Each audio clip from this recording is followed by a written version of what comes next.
By the one in whose hand is myself, definitely the son of Mariam will soon descend among you as a just judge.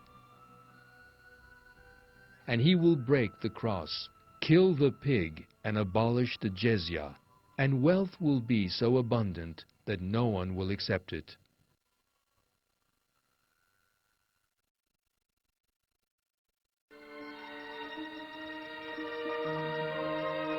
Like all the other prophets, the prophet Jesus is a chosen servant charged by God with calling people to the true path. However, the most important characteristic which sets the prophet Jesus apart from the other prophets is the fact that he will return to earth.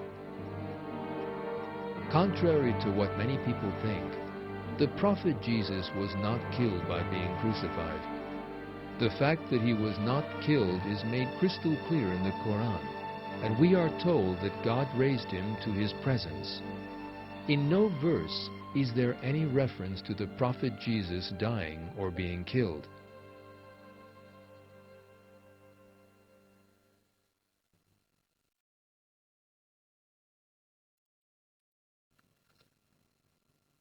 And on account of their saying, "We kill the Messiah, Isa, son of Maryam, messenger of God," they did not kill him, and they did not crucify him, but it was made to seem so to them.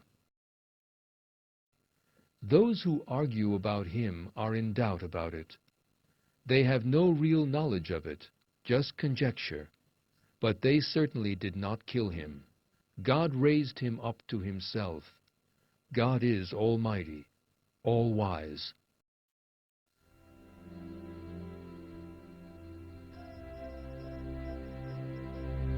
The truth revealed by God in this verse is clear. Incited by the Jews, the Romans attempted to kill the prophet Jesus, but were unsuccessful. The prophet Jesus was not killed. God raised him up into his presence.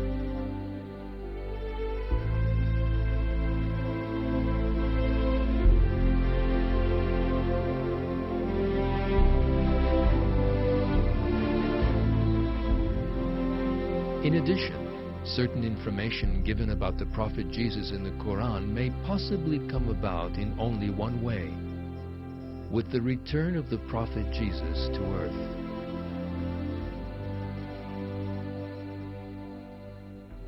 The verse to contain indications that the prophet Jesus will come to earth a second time is the 55th verse of the 3rd surah.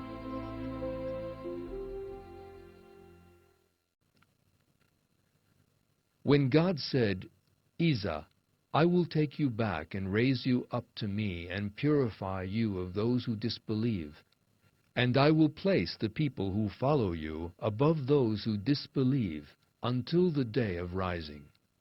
Then you will all return to me, and I will judge between you regarding the things about which you differed."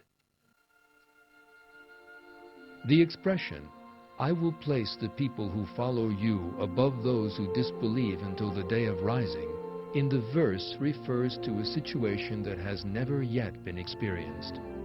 According to this must be a society which abides by the prophet Jesus and will live until doomsday.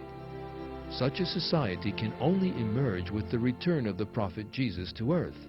Those who follow him during that return will be made superior to the disbelievers until doomsday.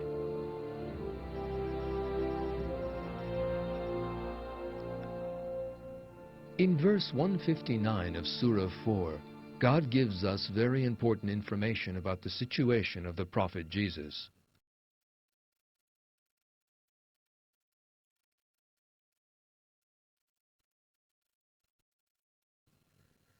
There is not one of the people of the book who will not believe in him before he dies, and on the day of rising he will be a witness against them.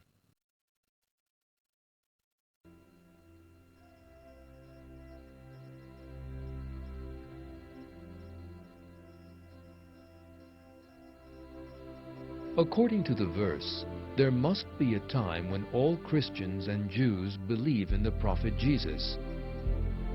This never happened when the prophet Jesus was alive. So in that case, the prophet Jesus will return to earth, and this, like everything else foretold in the Quran, will come to pass. All Christians and Jews would believe in the prophet Jesus.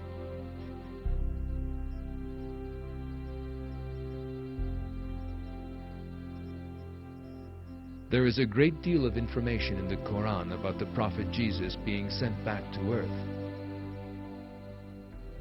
Moreover, tidings of this extraordinary event are given in many of the hadiths of the prophet, and we are told that in the end times, the period when the prophet Jesus will be sent, all the earth will be full of peace, justice, and well-being.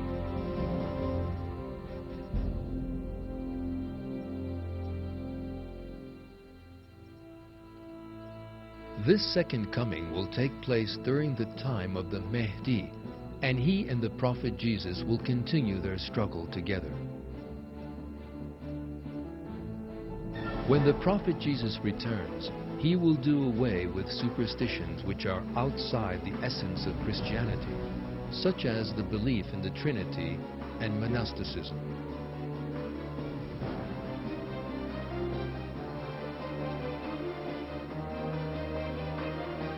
In one of the hadiths, our prophet said,